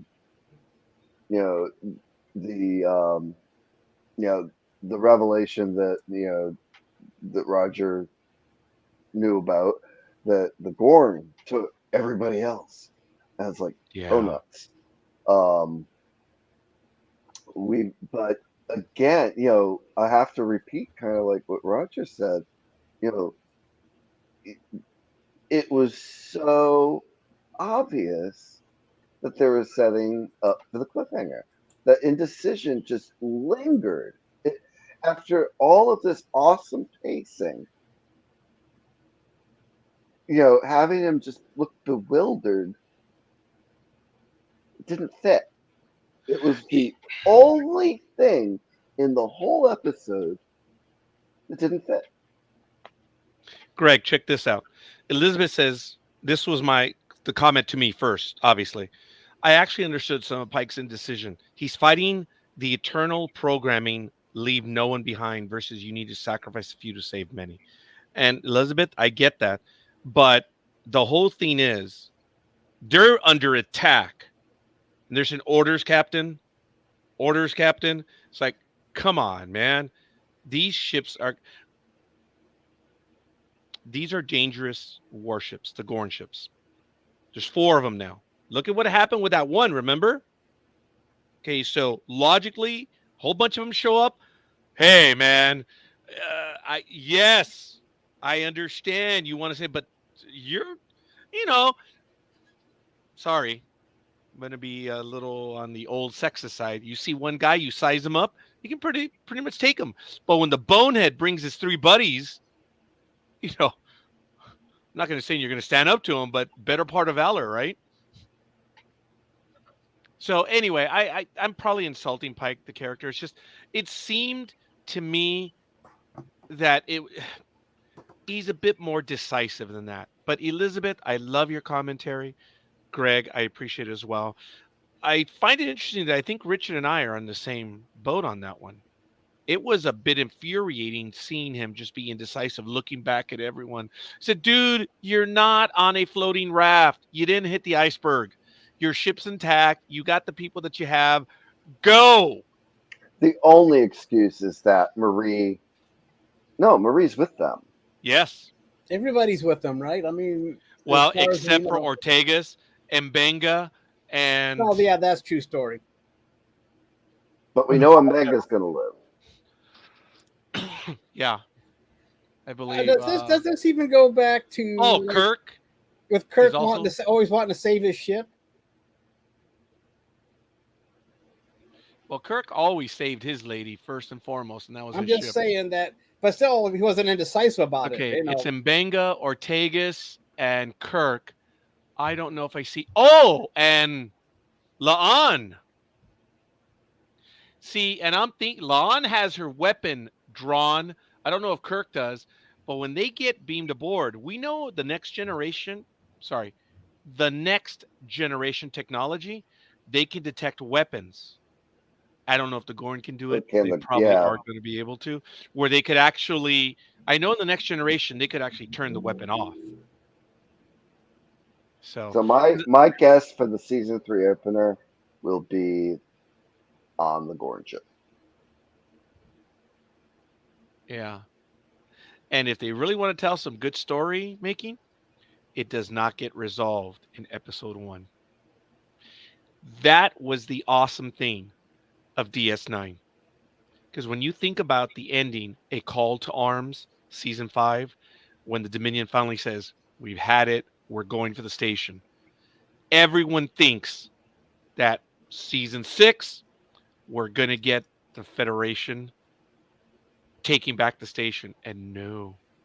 What was O'Brien saying? Engage, retreat, engage, retreat. This is all we're doing. We see the image of of their fleet limping back home. When I saw that, I was like, wow, this is going to be around for a little bit. Tiny bit We of were trivia. The It was writing staff paralleling asked what for was 12 going on at episodes. the time there, though. Yes. Deep Space Nine stuff. I mean, because if you think about a presence in in a lot of places back then, Yeah. we weren't getting very far very often. I understand that the writers, the production staff wanted 12 episodes, but the powers that be only said, nope, you get 6. So, which was still Oh, really good stuff. for that arc in For the Deep Space start of Nine? season 6, yeah, they wanted 12 episodes. They weren't going to recover the station until the 12th episode. That's crazy. They had a lot of ideas, but they're like, nope, you're only going to get 6. So, listen, whatever you want, double it. So, but anyway, That's an old trick. Yeah. yeah, actually it is. Yeah. By the Well, I way, wanted 12 episodes this season. Actually, I wanted oh, yeah. 15 to 20 this season. Well, then you should have asked for 40. Yeah, no kidding. No kidding. You should have put up that petition on Facebook then, Greg, 40 episodes, and then get a compromise maybe. It's always next year, Greg. You can start it right They'll now. never do 40. What? No, But you want 20, so you asked for 40. Now, here's the interesting thing, gentlemen. Do you remember the Twilight Zone? Yes. Did you see how many episodes they put out in 1 year? Yes. It was close to 40 Yes. 30-minute episodes. All the old shows did that. Oh, yeah. Oh, my gosh. You wonder when they got a break. At least 36. That was was when the actors got a break when they back in those days. I mean, because they were pushing 30 or more all the time. Season. Yeah. Even for our episodes. Yeah. the Soap operas only occasionally got a week off. They were filmed same or prior day. yeah. That's impressive. And when you look back on that Twilight Zone that ran 5 years, I think there were 2 seasons with just short of 40 episodes. And then they switched for one season, the 1 hour format. Wow. That was impressive. But They could tell the 1 hour stories. Well, Twilight Zone was different cast members. Just think if you're on a series and you're the main dude, like Gunsmoke or whatever, back when you're doing that many, and you're Arnest doing every week almost for a whole year doing all these things. But yeah, it's amazing how back in the 60s or whatever they were just working them to death. Actually, was the Twilight Zone in the 50s? Early to mid 60s. Okay, that's crazy because they were almost all black and white. But folks, I think we'll do a Twilight Zone review 50s. probably in 2025. I don't know if you all know this, but on December 8th, I know we're not done, forgive me, but I remember right now, on December 8th of this year, on the anniversary, the 20th anniversary to the reimagining of Battlestar Galactica, the one by David Icke and Ronald D. Moore, I will start our program called Back to Galactica. And just for now, December 8th and December 15th are the only 2 scheduled episodes. So we're going to review the original series, Galactica 1980, and then the reimagining. So FYI, the only one that's going to be on Friday will be that one just because that's the anniversary date. That's it. You're more than welcome. We're going to do all that. And then we have to talk about Breaking Bad. So, yeah, I noticed you said that a while ago when you saw that. My Viper's ready. So, my Viper's ready too. Heck yeah. Yep. Dodge Viper? Sure.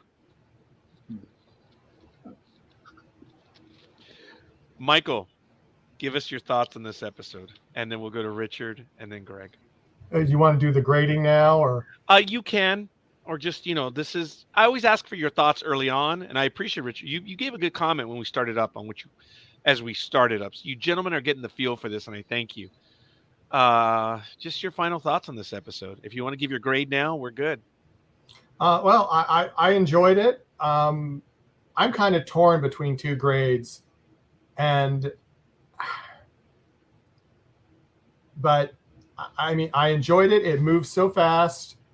The ending But I was telling Roger, it made me wonder if maybe some of Pike's hesitation had to do with his understanding of when they had that alternate timeline, and he saw how Kirk would resolve things and was very different from how he resolved things. Maybe he was thinking of that. How would James T. Kirk do this? I don't know. That was my thought. But I am between a grade of A- and a B+, and I'm just not sure where to go. So I'm sometime in between there. So Roger can figure out the statistics for that. Okay, fair enough. Richard, your final thoughts on the episode? Well, like I said, I don't think it was a very strong season ender. It was a great episode. Don't get me wrong. But the indecisiveness, I can see that now that Michael brought that up. I mean, having Kirk in the back of your mind is really going to put you into a conundrum anyway, because you don't want Kirk back there, because it depends on which Kirk you want, William Shatner or the current one. William Shatner. But anyway, and as far as the grade goes, I'm surprised, but I'm kind of with Mike, kind of with the B+, because of I'm just if it was anyway. I was thinking the same thing of B+. I know that you mentioned 2 grades there, Michael, but Well, in between, yeah. I'm with the B+ on this one, and I guess I'm kind of thrown off because I don't think the Gorn should have a tail. I mean, I don't know. I'm when it comes to my Gorn, I'm old school. They should look like they're in a plastic outfit running around with big teeth. That's my Gorn, and wearing that crazy outfit, and being able to be taken down with a cannon. And mouth not moving. Yeah, they're not moving. And them not being able to, that's my Gorn. I'm old school. But anyway, I'm gonna go with a B+. It could have been stronger as far as I'm concerned for a season finale, but still, it leaves me wanting to want more to see how this is resolved. We come back to see what. I still want to. It's too bad that we won't be able to find out what Pike's decision is next week. We're going to have to wait till next year. Actually, we may not get it in 2024. Why? We may not get it till 2025. Mm-hmm. I'm already thinking 2025. Yeah. SAG-AFTRA's still out too, aren't they? Yeah. Yep, they're still and out too. There was a bit of news. Sorry, Greg, that I'm interrupting you. Well, I'm trying to be optimistic. I'm going to say next year. No, I hear you, dude. I'm looking forward to. Even if next year means January 31st. Ooh, no, I don't even see it that live or that early. That's crazy. I'm thinking maybe December. We have so many stuff. This is really putting things in a bind, but I like to be optimistic, and I'm still trying to wait till 2025. Seems like, oh my gosh, really? But anyway. Yeah. We need I guess first things first, right? Yeah. And look, I want them to do well. It's in my blood. They are. I think I showed you guys a while ago, right? That I still have my ID when I was back in 1997. I was a delegate here in Southern California for LA County. And I met with SAG. It was SAG at the time. I don't think they had merged yet. Yeah. Because I think first it was SAG, and then they merged East and West, and then AFTRA, I think, then merged them as well. Yeah, I think at the time it was only AFTRA and SAG, and we would meet in huge halls because it was immense, the membership, and I was always looking around to see who I could find, and I was surprised. It was crazy. No security, no nothing. The members would just show up. That's their job. Yeah. The union meetings, they're good. And folks, there's way too much money in there. Look, it's a skill. They should be paid for it. And that's my humble opinion. More of a share, more guarantees for AI and deep fake and. Yeah, this AI stuff. I now understand that. It's frightening. It really is. on what they can do, taking your image, and that's it. You're digitized forever, and they can do almost anything now with that. Well, this has Actually, been around for a long time, and you've got to realize, and I've been saying this for years now, that with the IA in the future, even now, they're probably just going to create brand new characters anyway, and just forget real actors. yeah. Was it Alita, the Battle Angel, that was completely 100% digital? And then there was a movie before, which was also video game, where the character was it was voiced by someone, obviously, but the character had her own, um, she wasn't anyone. So they've done that. They're just Well, getting voiced even over. video Right, but games I'm now just are saying they'll be doing more motion mainstream. capture. They're doing motion capture and using real actors. There's a series of Star Wars games out that you know 2 series now. And the actor that plays the protagonist in both cases looks just like the actor, and they motion captured their performances and they provided their voices. So I mean, you can do digital characters based on a performance, but you still should be giving that person their credit, and they shouldn't use completely digital to replace people. I have a strong ethical standing Yeah. against that. Yeah, I do as well. At least they asked uh, the Peter. Oh my goodness, help me out, gentlemen. Tarkin, the Peter Pushing. family, Pershing. Thank you. They asked the family for permission. They readily did, but I don't know. I think it would be a little eerie if you asked But me. remember, this started with John Wayne, so years Yeah, ago. So, actually, yes. so you've got to remember this has been in the works for quite a while, and then plus in Star Wars when you had the young Leia and then Peter Cushing show up. Yeah, actually, Rogue Yeah, One. That's right. It was but really they weren't principals.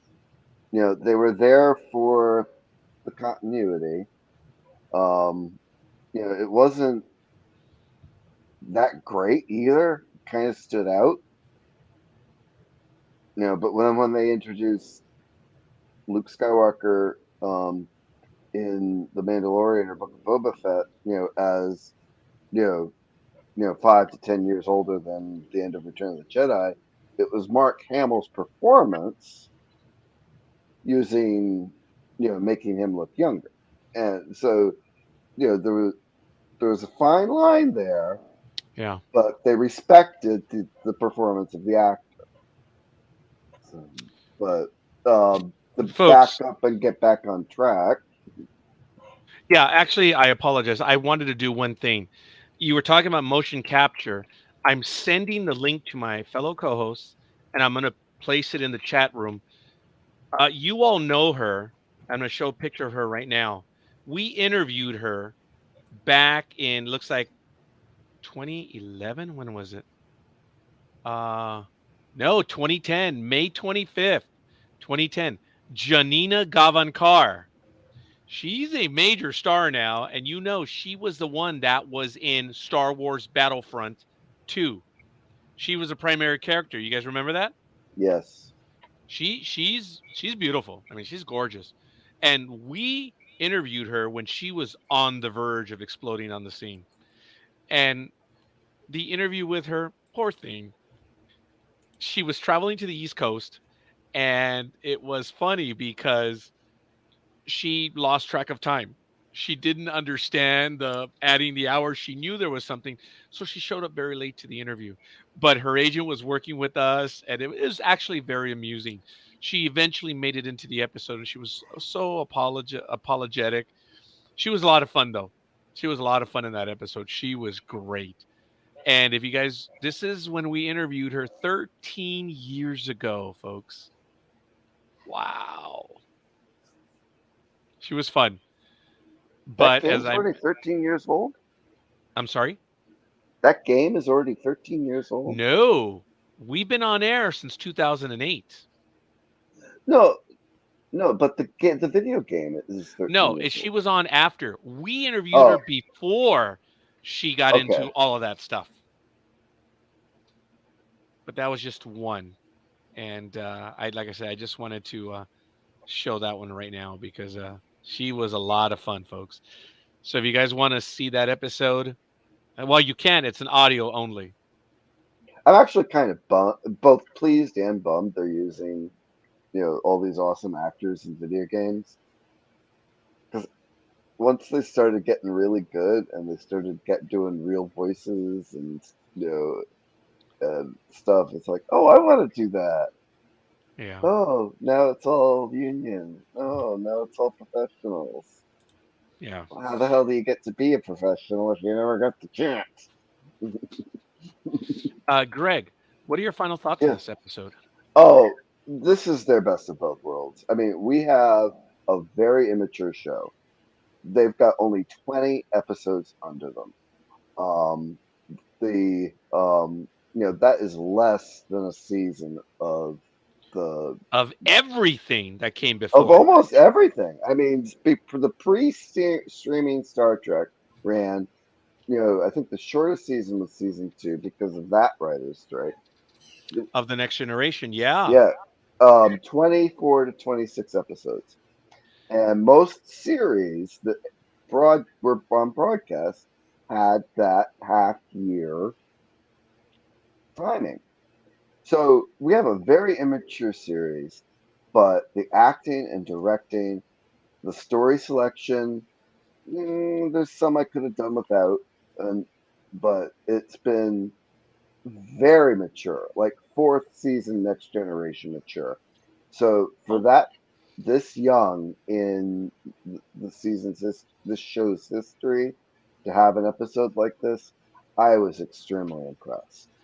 There were only a few things that annoyed me.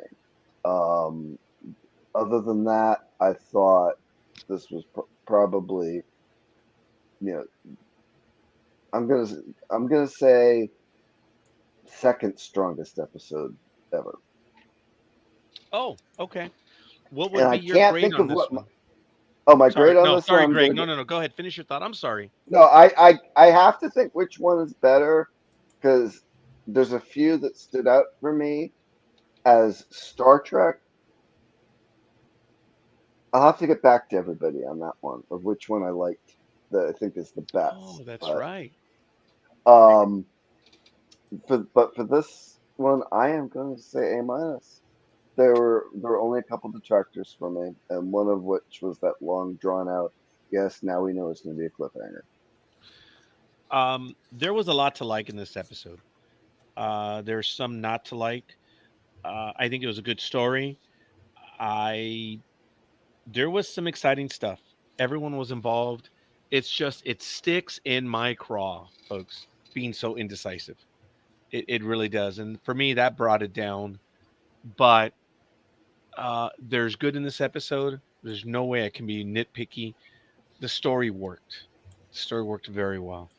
But setting up the cliffhanger that way, dude, the look that Pike was giving was almost like Commander Mhm. Adama at X Pike. Sorry, did I say Kirk? Yeah, sorry, Pike. The look that Pike was giving his bridge crew was almost a scene from Star Trek Beyond or Star Trek Into Darkness. I'm sorry, Star Trek Grammatically Incorrect. Star Trek Into Darkness, um, or Adama in Exodus Part Two, when jump drive's not working and he turns around and he says, "It has been an honor." It was almost like that. He was giving him a look like it's over, it's done. What are we gonna do? And it just that really stuck in me. But I get it. It was still good. For me, episodes 2 and 7 were by far. Oh, no. Episodes 2, 7, and. Wait a minute. Which one was. Was it last week? Incoming transport? Incoming transport? Was it? No, Oh that no, was episode that was 8. 2 weeks ago. Yeah, that was 2 weeks. The Bohemian Rhapsody was last week. Yes. Yeah. I think episodes 2, 7, and 8 for me were genuine winners. For this season, definitely. Yes. I'm going to have to give it some thought.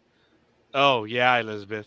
Yeah, I think we were all on the same page. I don't think anyone disliked that episode. Episode 8, oh, that was something. But on this one, I'm going to be a little bit low. I'm going to go with Richard and Michael on this one, and I'm going to give it a B plus. Oh, and Elizabeth also give it a B plus. Aaron and Greg give it an A minus. Folks, again, that's not far. It's just a degree. That's good stuff. It means that this is a good episode. And Elizabeth, you did give us your score, correct? No, she did. She said between B plus and A minus. I think that's your lowest score, Elizabeth. So, wow. All right. Gentlemen, we did a good job. And I thank you for having patience with me in trying to get this to work. We haven't done review episodes in a while, and keeping on task so we can keep the conversation moving. I hope it didn't take away. Richard, when you said 40 years for the motion picture, I kind of did the math real quick, and that's when I showed everyone on screen. Dude, it was 44. Yeah, Well, I remember. Over No, 40. you were right but there, still, Richard. That's what I was saying, brother. You were right there. It's We're old. wow. No, yeah, it's true. I'm not going to argue that, but Actually, Michael and I were talking about that. I don't know if it was earlier today or yesterday, when our audience is all over the place, the demographics. But the people that we interview, for the most part, are very young, huh, Michael? All of our guests? Yeah. And they hang with us, guys. They stay on an hour, hour and a half, 2 hours, or in some case, even close to 3 hours. That's crazy.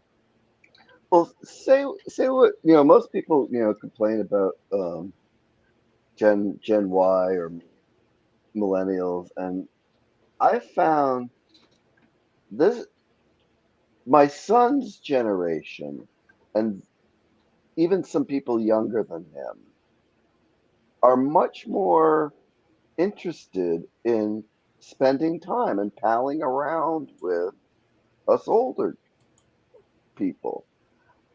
When I first started at my current company, there was a lot of young people, um, and they not only loved learning from us and embraced, the experience, they also liked to do things out of work. We went bowling, we played D&D. I mean, it might be because our generation was also like the first real geeky generation too. But I never would have hung out with my dad's friends like that, or my Oh, mom's, yeah. especially, or my mom's. Unless we went somewhere or did something. You're right, Greg. I would agree with that because I hung out with my father quite a bit. We would go. The memories that I have with him are. Did you guys see the movie City Slickers? Do you remember that? I didn't see that one. Yep. Greg, did you see that Vaguely. one? Okay. I know I've seen it, but I'm not remembering. Oh, excuse me. Not at all. I'm I know not we're all tired. remembering it. There's the scene where they're talking about their fathers. And the guy that was a retail manager, the crazy one from Home Alone, him, he said, I didn't get along with my dad. But when we talked baseball, it was real. And my old man passed away in 2019. I was estranged from him for 18 years. I literally saw him on his deathbed. And there was too far gone. We were way too far gone. But he did acknowledge me. He was no longer able to talk. And I will forever have those memories of getting on a bus, traveling all around town, going to the Central Market, going to baseball games, using public transport. We loved it. My father drove all his life, so he didn't want to drive. He could, but he just didn't want to. Now, hey, we're going. I love public transport. And the memories that I have of him are baseball. My father was a very smart man. In 7 years of high school and college, he had 10s. That was it. Gentlemen, that's an A. Okay? This was a B guy in school. Lots of B's, lots of C's. My father was a 10 for 7 years. Never had a 9, never had an 8. The man spoke 6 or 7 languages. Wow. He could read 10 others. He was I got the phrase from him. I have forgotten more than you'll ever know. Yeah, I believe that. But I'm sorry. I know we definitely got off topic specifically for that, and I'm sorry. But and I really don't know how we got on it, and I'm sorry for that. But I I do remember that fondly, and I was lucky. I was lucky that I had those memories. But when I saw him again in 2019, there was nothing there. But I'm glad I saw him before he left this rock. So, and I think he did kind of smile when he saw me. But 18 years, folks. 18 years lost. That was a shame. But hey, it is what it is. Sorry for getting emotional. I think I'm getting emotional because all the drugs are affecting me. I'm not even using a teaspoon, folks. Oh, I never do anymore. Yeah, I'm just this one's mine. And I'm just taking it. So sorry for the illegal drugs and stuff. So, as far as this episode, yeah, it's B plus. There's a lot to like. I just I have faith that these guys are going to do well. I just think that we've already seen some of the like the Gorn transponder. That's going to be in the next episode. So they were smart enough to start to leave breadcrumbs. And you guys Yep. know why the Best of Both Worlds Part 1 was so good? You guys know why? Pillar wasn't certain that he was going to return. So he wrote the best things. I don't care. I ain't coming back. He wrote them into the hole that he put them in. Because he was like, I ain't coming back. I did my job. I was here for a year. We're good. We're moving on. Well, thank goodness he did come back. So, hey, it is what it is. Sorry, folks, for getting all meta and emotional there for a moment. So, any other last thoughts, men? Well, talking about getting back to doing review shows, Jay and I will be doing another Better Call Saul review show on Sunday, 6:00 Eastern. Pacific time. Yeah, Eastern time. I'm sorry, 3:00 Pacific time. Yeah, I was in another time zone myself there for a minute. Yeah. Yeah, because I bored everyone to death. That's why. Yeah, 6 Eastern, 3 Pacific. So join us for that. Okay. Sports Talk with the guys on Saturday morning, 6 a.m. Pacific time. And next Sunday, we have a program at 11 a.m. Right, Michael? Correct. An artist from Hungary, Zalin. I think that's how you pronounce his name. I'm going to talk to him in the next day or two to get how to pronounce his name and his last name and all that good stuff. And he's very excited on being on with us. So, yeah. And obviously, you gentlemen are more than welcome, as always. So it'll be good. And I think that's it for right now. I don't think we have any other guests really scheduled beyond that. no.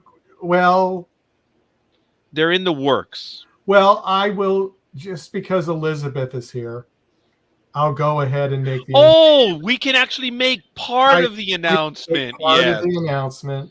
Okay. Remember we teased. Sorry, Michael. Remember we teased last week about that something big had kind of happened in the NDB media world. I'm eternally grateful for the work that Michael has done. It's been amazing, and he has kept at it. All these guests that we get to say that we have, a lot of it is this man right up there. I'm eternally grateful for it. So if you're thankful being able to spend time with all these guests, it's right up there. I'm eternally grateful to Michael as well. And so we teased about some news. Michael, go ahead as well as you can. I can't mention any names yet, but we will be going back to interviewing people from the Ark again, starting very soon, about once a month.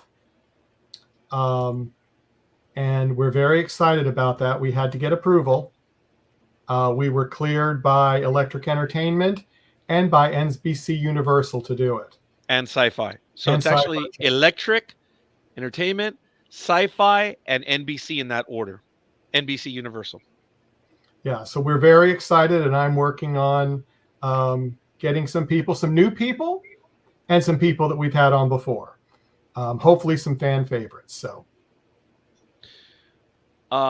we can say this. They do not want anyone interviewed before season 2, the premiere date or whatever. But as we get close, if it's February or March, it's been made clear to us that we will be able to book them again. So that's really exciting. Yeah. Cool. Yeah, it's crazy. That's really cool for you guys. That's really cool.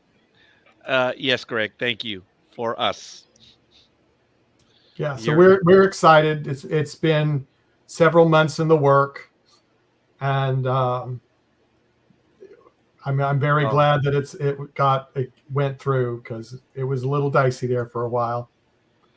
Yeah, and as Hollywood does, and I'll just be general on that, they finally realized what we were doing, and they would rather allow us to play with them. Huh, Michael? It's the best way I can say it, right? Yeah, pretty much. They're allowing us to play with them, and that is really cool. It doesn't cost them anything. Yeah, it doesn't. And it gives them a lot of exposure. And and oh my goodness, Greg, and Richard knows the stuff that we've had happen. Almost every episode, something big happens.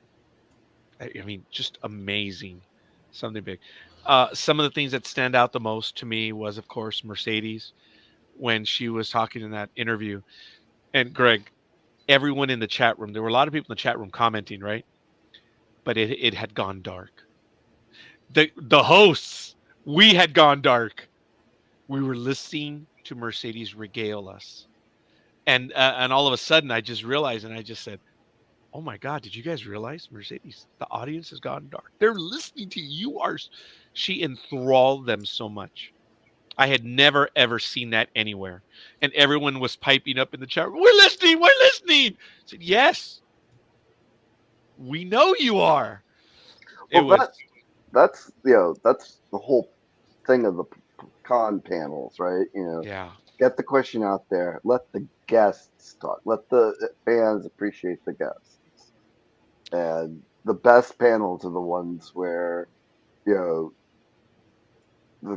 host is like looking through the cards as it's getting towards time for the one more question, and they still have a stack of cards. Michael and I have always gone back and forth on the length of our episodes, and for obvious reasons, which I cannot mention today, here's another little tease. We're looking to keep our episodes in blocks of 30 minutes, an hour. So we will be ending almost right before 2:00. And it's not too much to realize why you want episodes to be in simple blocks. It's for programming purposes. And I'm going to leave it at that. Right now, you have to reach us on YouTube, Twitch, Facebook. Thank you for the like, by the way, Elizabeth Olivia Cooper. Twitter, Twitch, Facebook, and YouTube. Let's just say there may be another app in the future, and it may be available. Well, yeah. In 2029. Yeah. Ooh, no, as early as 2024. So if you can get YouTube through the TV, you will probably be able to get us through the TV as well. That's going to be a major, major thing. So for us, we're going to have regular programming blocks. I'm telling my co-hosts and my hosts, just do your best. Try to keep them to 30 minutes, in 30-minute, 45-minute, or an hour increments. So it's easier to program them. video blogging on Samsung TV. So it's already out there. Okay. No, don't say anything more, Roger. Michael knew I was gonna give it. Yeah, don't. It's not blogging, sir. That's an yeah. No, I know, I know, but I mean, there's Okay. already there's some of that out there on the newer platforms. Yes, you're right. So all I can say mind is you, I don't know anything. So I mean, I'm just following your suppositions. Yeah, and so. I actually haven't even told Richard or nor you, Greg. Things are happening fast, and a lot of it is his work, and it's also your work, Greg, and it's also your What work, did I Richard. do? You Don't blame show up, me. you show up, you entertain, you do a lot of stuff. Same thing with Richard. Yeah, Elizabeth Michael, that grin. I love it. Yep. Yeah. Michael reels me back because I would have snitched or not snitched. I would have let it out already. So I think it's safe that we can start ending this one now, and I really feel good about it. I'm terribly excited. It's something that I wanted to do back in 2008, and you just needed hundreds of thousands of dollars to do it. You don't need that much anymore. Quiet. I'm out. All right. Last thoughts. You see, yeah, last thoughts. Fair enough. Fair enough. When Michael yells that out, that's it. Last thoughts, Wave boys. the We're down to NDA. 3 Wave minutes. the NDA. Yeah, I know. I'll just mute him again like I did the other day. I'm just really excited about it, folks. I know. I really am, but I've been doing a good job of keeping it quiet. So, you stupid. Oh, I thought you kept me muted. That's what I was gonna swear right now. That was funny. All right, we're good, folks. We're down to 2.5 minutes. Strange New World season 2. Give me 15 to 30 seconds. Greg, what do you think of the season overall? Wow. Oh, Richard. Wow, part 2. Michael. Enjoyment. Wow, part 2, enjoyment. And you know what, folks? We're lucky as fans. This is good television. I'm in. And God has spoken, and we're good. And we're done. Oh, Elizabeth says wow, too. So that'd be wow part 3. All right, folks. We will be back when they return. Ahsoka starts on the 24th of August. Lower Deck starts the 9th. Back to Galactica is on December 8th. And we're going to work in Breaking Bad somehow. So we're going to be working on it. We got to come up with a time. So for now, we'll see you guys on the other side. Peace.